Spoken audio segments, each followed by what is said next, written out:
نحمده ونصلي ونسلم على رسوله الكريم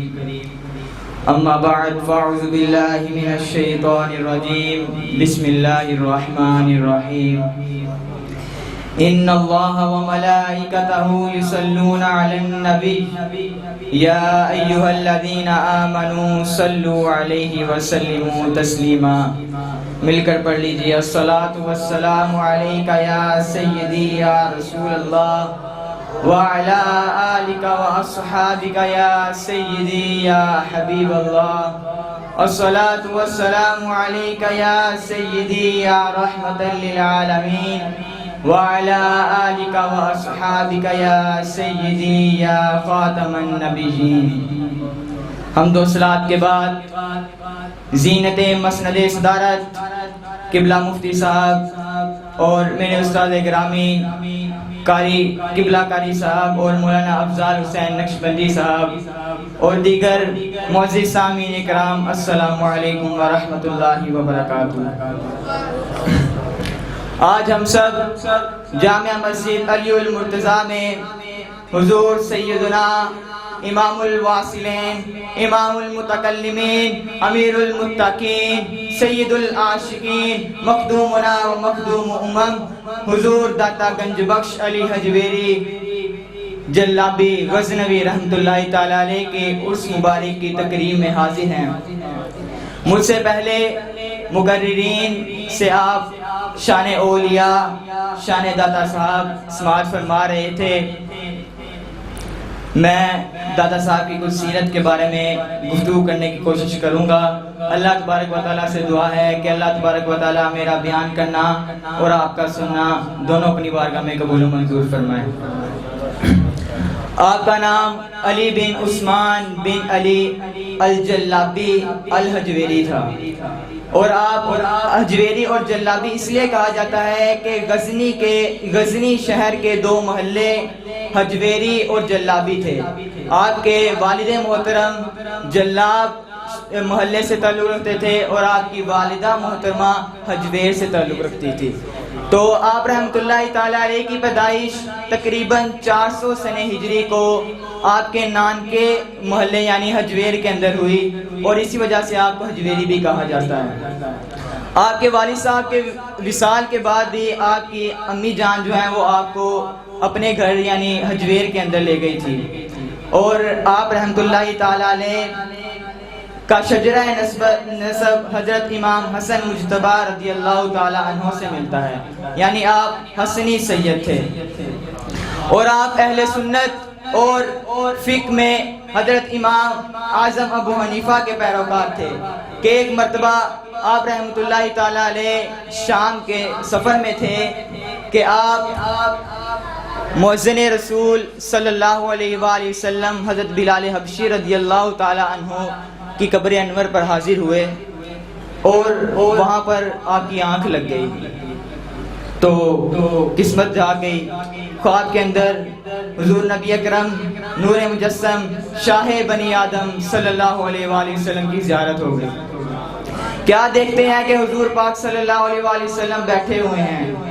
اور آپ کی گود میں کوئی بوڑھا آدمی بیٹھا ہوا ہے، کوئی آپ نے اپنے کسی بوڑھے آدمی کو اپنی گود میں لیا ہوا ہے، جیسے ماں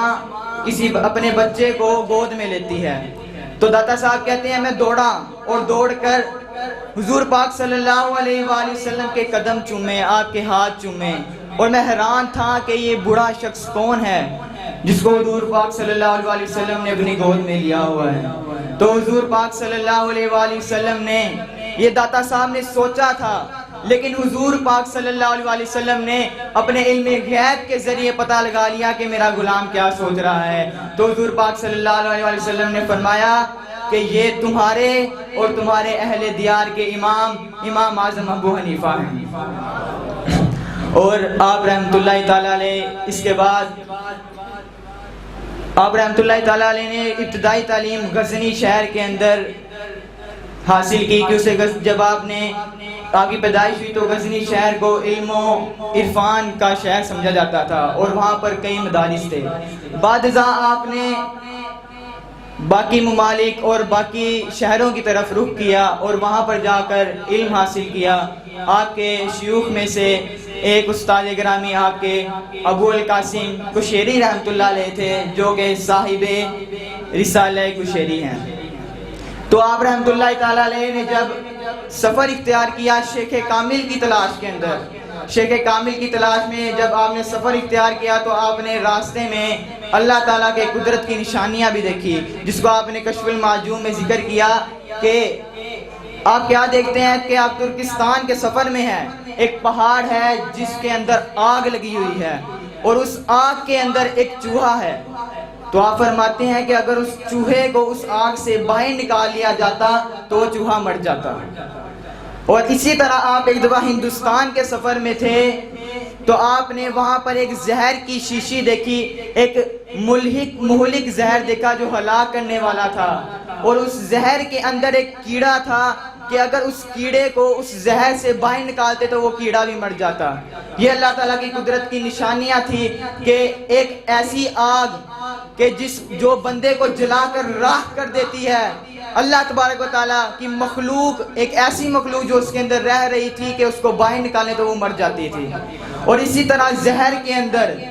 جس کی بو سونگھنے سے ہی انسان اور حیوانات مر جاتے ہیں، اس کے اندر ایک اللہ تبارک و تعالیٰ کی مخلوق رہ رہی تھی۔ اور آپ کے سفر کے دوران آپ کی ملاقات محمد بن حسن ختلی رحمۃ اللہ تعالیٰ علیہ سے ہوئی، تو آپ رحمۃ اللہ تعالیٰ علیہ نے ان کی صحبت اختیار کی اور ان کے ہاتھ پر بیعت کر لی۔ تو محمد بن حسن ختلی کون کہ ایک دفعہ حضور داتا صاحب ان کو وضو کروا رہے تھے، تو حضور داتا صاحب کے دل میں یہ بات آئی وضو کرواتے ہوئے کہ اللہ تبارک و تعالیٰ نے اچھائی برائی نیکی بدی تقدیر کے اندر لکھ دی ہے، تو پھر کیا ضرورت ہے بندے کو کہ وہ کسی پیر کی کسی اللہ کے ولی کی خدمت کرے۔ داتا صاحب نے دل میں بات سوچی تو محمد بن حسن ختلی رحمۃ اللہ تعالیٰ علیہ نے اپنے علم کے ذریعے ان کی دل کی بات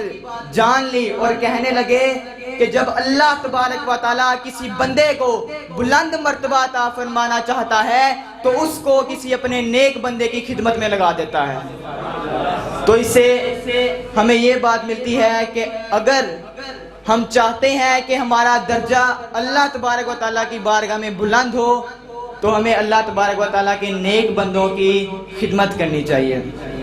تو آپ ایک دفعہ اپنے شیخ کے ساتھ، اپنے شیخ کامل کے ساتھ سفر پر تھے کہ ایک جگہ پر گئے کہ جہاں پر بہت زیادہ کیچڑ تھا، تو آپ چل رہے تھے، یہاں تک کہ چلنا دشوار ہو گیا، اتنا زیادہ کیچڑ تھا۔ تو آپ کی نظر جب اپنے شیخ کامل کے قدموں پر پڑی تو کیا دیکھتے ہیں کہ آپ نے جو پجامہ پہنا ہے، آپ کی شیخ کامل نے جو پجامہ پہنا تھا، جو چپل پہنی تھی، اس پر کیچڑ کا ایک داغ بھی نہیں تھا۔ تو حضور داتا صاحب عرض کرنے لگے کہ شیخ یہ کیا معاملہ ہے کہ ہم اتنے کیچڑ میں چل رہے ہیں اور آپ کے پجامے پر، آپ کے نالین پر ایک چھینٹا بھی نہیں پڑا؟ تو آپ فرمانے لگے کہ جب سے میں نے اپنی حفاظت خود کرنے کی بجائے اپنے آپ کو اللہ کے سپرد کر دیا ہے، تب سے اللہ تبارک و تعالیٰ نے میرے قدموں کو ان علائشوں سے محفوظ کر دیا ہے۔ تو داتا صاحب رحمۃ اللہ تعالیٰ علیہ اپنے پیر کامل سے بہت زیادہ محبت کرتے تھے، بہت پیار کرتے تھے کہ جب آپ کے شیخ کامل کا 460 ہجری میں وصال ہوا تب آپ کے شیخ کامل کا سر انور حضور داتا گنج بخش کی گود میں تھا، اور آپ کے وصال کے بعد حضور داتا گنج بخش رحمۃ اللہ تعالیٰ علیہ نے لاہور کا سفر اختیار کیا۔ بعض روایتوں کے اندر آتا ہے کہ لاہور کا سفر اختیار کرنے کا آپ کی شیخ کامل نے ہی آپ کو کہا تھا۔ آپ لاہور تشریف لائے اور سنت نبوی کے مطابق وہاں پر ایک مسجد بنائی اور وہاں پر خود امامت اور خطابت کرتے تھے اور قرآن مجید کی تعلیم دیتے تھے، اور اس کے بعد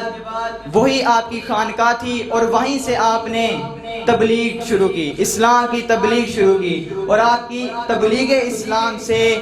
ہزاروں لاکھوں ہندوؤں نے کلمہ پڑھا ہے۔ تو کسی شاعر نے بجا فرمایا ہے کہ نگاہ ولی میں وہ تاثیر دیکھی، نگاہ ولی میں وہ تاثیر دیکھی، بدلتی ہزاروں کی تقدیر دیکھی۔ آپ رحمت اللہ تعالیٰ علیہ نے دین کی بہت خدمات سر انجام دی۔ آپ رحمت اللہ تعالیٰ علیہ نے عقائد پر بھی بہت گفتگو کی۔ آپ کی کشف المحجوب مایہ ناز کتاب کے اندر آپ رحمت اللہ تعالیٰ علیہ نے بہت بحث کی، اور اس کے بعد آپ رحمت اللہ تعالیٰ علیہ کا وصال بھی لاہور کے اندر ہوا، اور آپ کا قبر انور لاہور کے اندر ہے، جو کہ مرجع خلائق ہے۔